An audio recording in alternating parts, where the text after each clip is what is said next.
tarde, meu nome é Edenilza e a aula de hoje é sobre sistema endócrino. O sistema endócrino é formado por glândulas que vai produzir e secretar hormônios. Os hormônios eles vão ser lançados na corrente sanguínea com a função de controlar o funcionamento de diversos órgãos em nosso organismo. O sistema endócrino, na maioria das vezes, ele não vai agir sozinho, ele vai agir em conjunto com o sistema nervoso. Os hormônios eles vão ser mensageiros químicos, mensageiros químicos específicos produzidos pelas glândulas endócrinas, e eles vão estar divididos em três grupos, que é o grupo das aminas, dos peptídeos e dos esteroides. Os hormônios eles vão ter a função de regulação de regulação e composição química do corpo. Eles também vão ter a função de regular o processo de reprodução, vai regular o crescimento e o desenvolvimento, e também ele vai agir no metabolismo e no equilíbrio energético. Aqui é uma ilustração mostrando as partes do sistema endócrino. Aqui vai ser a estrutura, que é o hipotálamo, a hipófise, a glândula tireoide, o timo, o pâncreas, os ovários, que vai estar presente nas mulheres, os testículos nos homens, as glândulas suprarrenais e a glândula paratireoide e a glândula pineal. As glândulas elas vão ser de dois tipos. Vai ter a glândula endócrina e a glândula exócrina. A glândula endócrina são células que podem ser células endócrinas que podem ser células-alvo de outras glândulas endócrinas, possibilitando assim o controle da secreção de hormônios por um sistema de retroalimentação, que pode ser negativa ou positiva. A retroalimentação positiva, ela vai agir com a função de inibição. Já a retroalimentação positiva, ela vai agir com a função de estimulação, mantendo os níveis hormonais plasmáticos adequados. Elas são um conjunto de glândulas endócrinas que formam o sistema endócrino, e as secreções dessas estruturas são denominadas de hormônio. Como exemplo do hormônio de glândulas endócrinas, podemos citar a tireoide, a paratireoide, os hormônios suprarrenais e a hipófise. Já as glândulas exócrinas são aquelas que vão permanecer conectadas ao epitélio por ductos, lançando assim uma secreção em cavidade de órgãos ou na superfície do corpo. E como exemplo da glândula exócrina, podemos citar a glândula sudorípara e a glândula sebácea. A glândula sudorípara vai ser a glândula responsável pela produção do suor, e a sebácea pela produção do sebo. O hipotálamo. O hipotálamo ele vai desempenhar um papel importante no sistema endócrino, pois será ele que vai regular a secreção hormonal da hipófise. Ele vai ter funções tão diversas como o metabolismo, a reprodução, as respostas ao sentido agressivo e a produção da urina. O hipotálamo ele vai secretar e sintetizar os hormônios liberadores e inibidores que vão controlar a secreção dos hormônios na porção anterior da hipófise. E ele também, o hipotálamo ele está relacionado, como eu já falei, com a questão das emoções e humor. Aí ele vai agir nas sensações como prazer sexual. Quando a gente se sente relaxado após uma refeição. Ele também tem a ver com o sentimento que a gente tem, como tipo de raiva, medo. Está tudo relacionado com o funcionamento do hipotálamo. Um hormônio muito importante do hipotálamo é o hormônio do crescimento. Que esse hormônio ele não vai agir através de uma glândula-alvo, e sim ele vai exercer efeitos diretamente sobre quase todos os tecidos do corpo humano, realizando o aumento do tamanho das células e o aumento do número de mitoses. A hipófise ela está localizada em uma cavidade do osso esfenoide e possui origem embriológica. A hipófise ela vai ser dividida em duas regiões, que são a região adenohipófise e neurohipófise. A hipófise ela vai desempenhar um papel de regular o trabalho de outras glândulas do corpo, como a suprarrenal, a tireoide, os testículos e ovários. A hipófise ela vai produzir a prolactina, o hormônio que é um hormônio muito importante para a lactação, o GH, que é o hormônio do crescimento, como eu já falei, o hormônio antidiurético, que vai ocorrer o controle da quantidade de água no organismo, e também ela vai ter o hormônio ocitocina, que esse hormônio ocitocina ele vai ser importante para o trabalho do parto. Aqui o adenohipófise ele está situado na hipófise anterior e o neurohipófise ele está situado na hipófise posterior. Aqui é um esqueminha mostrando, exemplificando mais os hormônios o adenohipófise e o neurohipófise, onde aqui, como vocês podem ver, os hormônios liberadores, que é o da adenohipófise, ele vão liberar a prolactina, que ele vai ser responsável pela produção do leite da glândula mamária, o gonadotrófico, que ele vai ser responsável pelas gônadas, o tireotrófico, que é da tireoide, o adrenocorticotrófico, que é o da suprarrenal, o somatotrófico, que são dos ossos, e o da neurohipófise, ele vai ter dois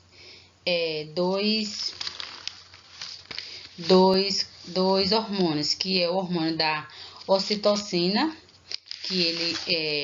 o hormônio da ocitocina, que ele vai ser responsável pela expulsão do leite da glândula mamária, que ele é diferente da prolactina. A prolactina ela vai responsável pela produção do leite. Já a ocitocina ela vai ser responsável pela expulsão do leite na glândula mamária. E a ocitocina ela vai ser também ela vai estimular a contração do útero durante o parto, que é aqui que ele vai contrair o útero durante o parto.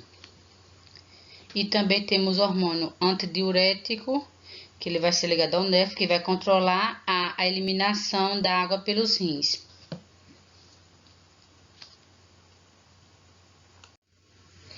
A tireoide, ela é de origem endodérmica, que vai ser responsável pela produção e secreção da calcitonina.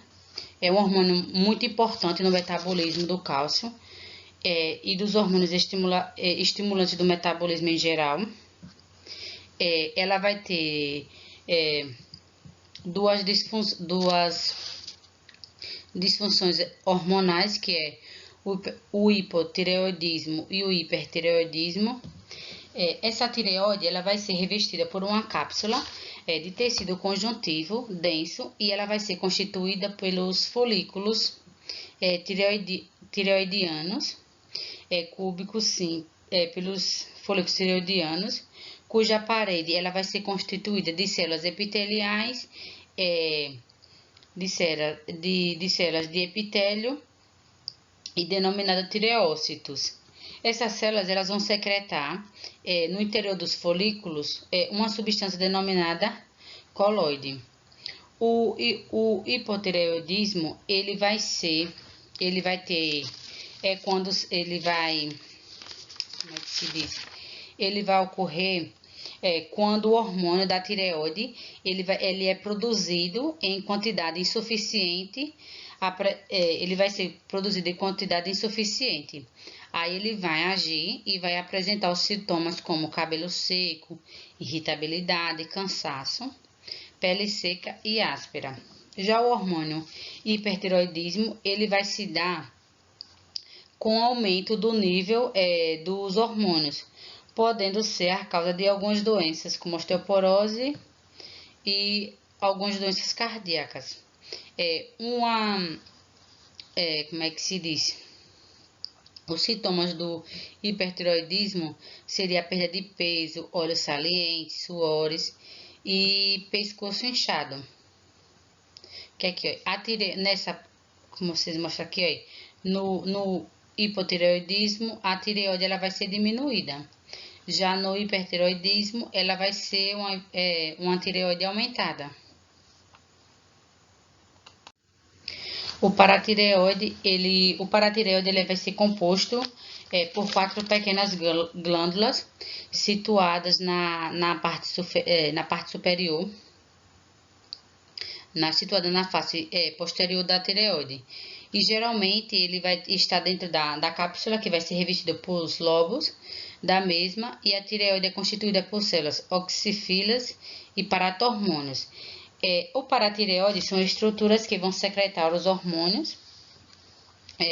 Eles vão ser o paratireoide, eles são células abundantes, são células mais abundantes e que vão secretar o paratormônio e são organizadas em cordões celulares entremeados com tecido conjuntivo frouxo e capilares sanguíneos.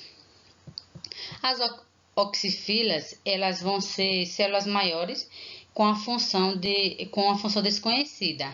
Já o paratormônio, ele vai atuar na atividade dos osteoclastos, estimulando a reabsorção da matriz óssea e por essas células, liberando assim os íons de cálcio do tecido ósseo para o sangue, elevando os níveis de cálcio no plasma sanguíneo.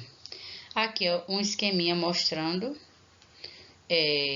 aqui o paratireoide ele vai estar abaixo da tireoide.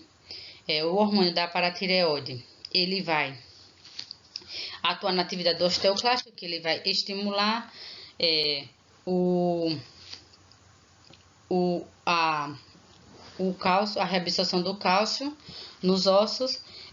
Esse cálcio ele vai ser reabsorvido pelos rins. Com isso, vai ocorrer o aumento, com o aumento da absorção do cálcio o intestino,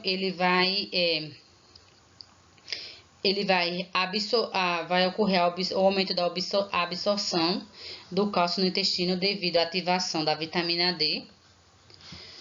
Aí, com isso, vai ocorrer o aumento de cálcio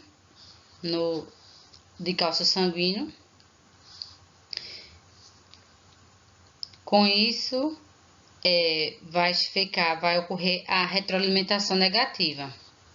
Que a retroalimentação negativa, como eu já havia falado,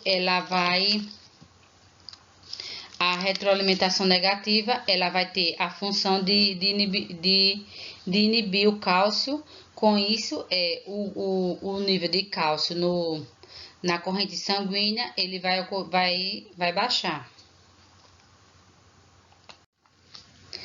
Os adrenais suprarrenais.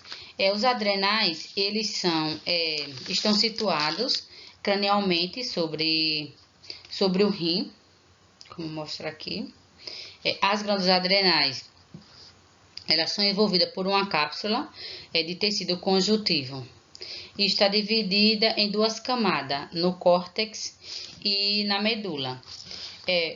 As glândulas adrenais, elas vão secretar hormônios extremamente importantes para o bom funcionamento do organismo.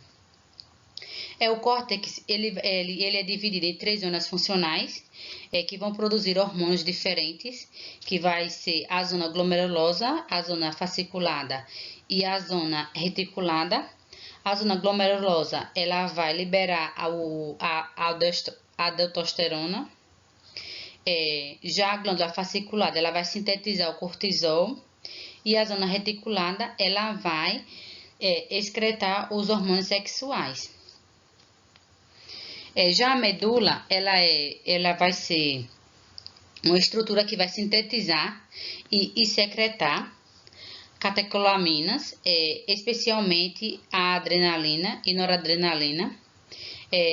Ela também vai regular o sistema nervoso autônomo, que vai controlar as importantes funções do corpo humano, com frequência cardíaca, como a frequência cardíaca, a respiração e também a digestão.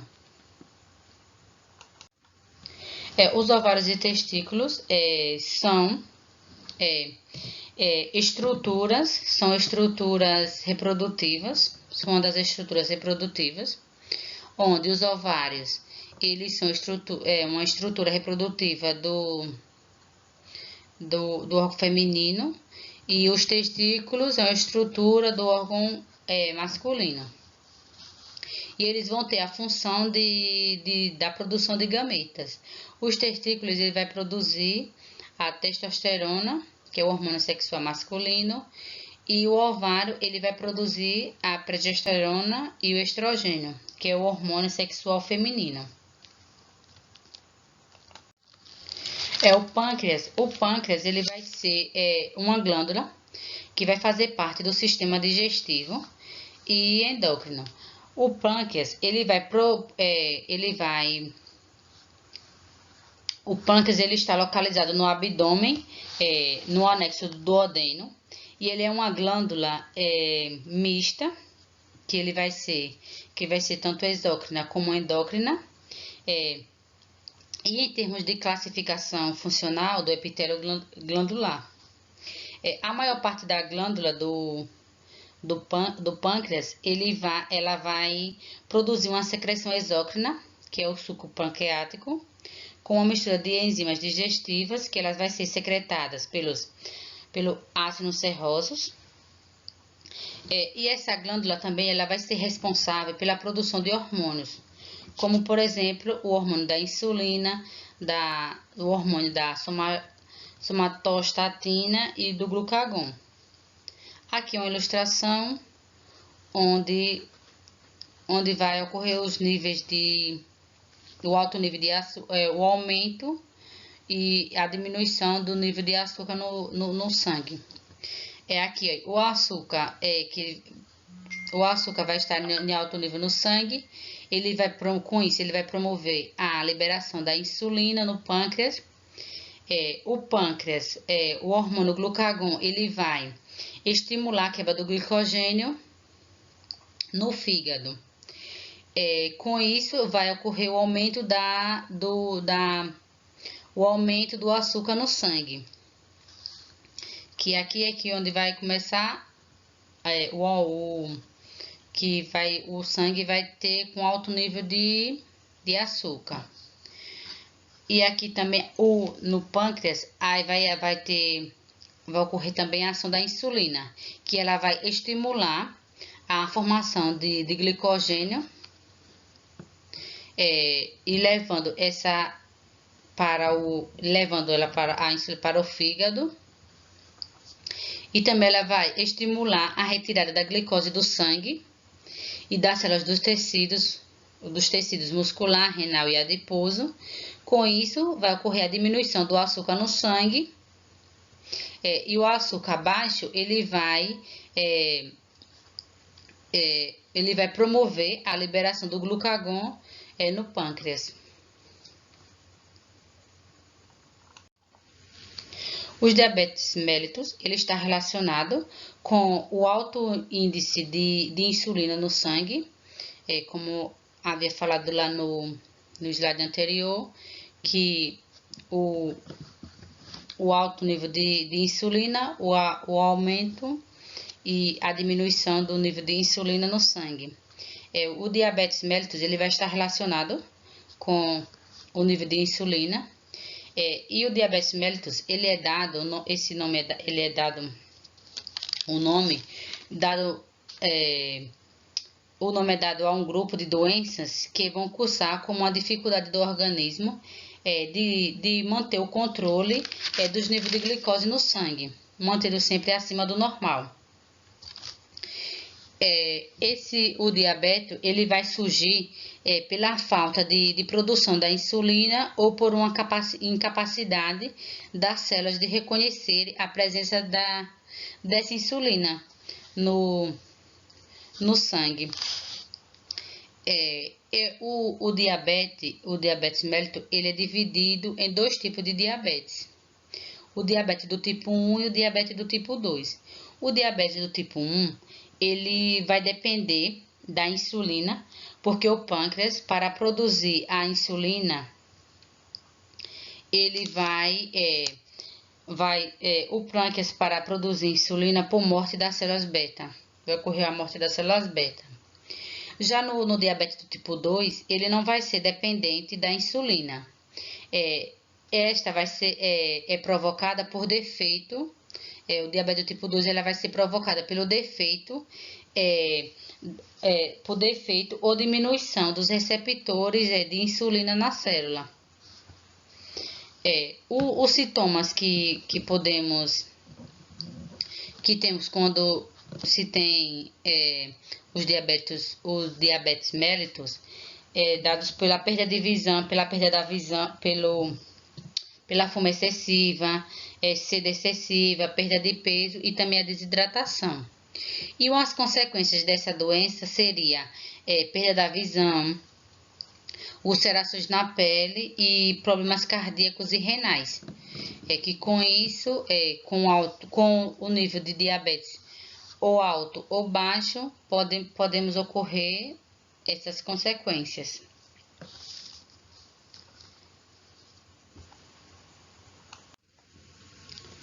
Obrigada pela atenção e uma boa tarde.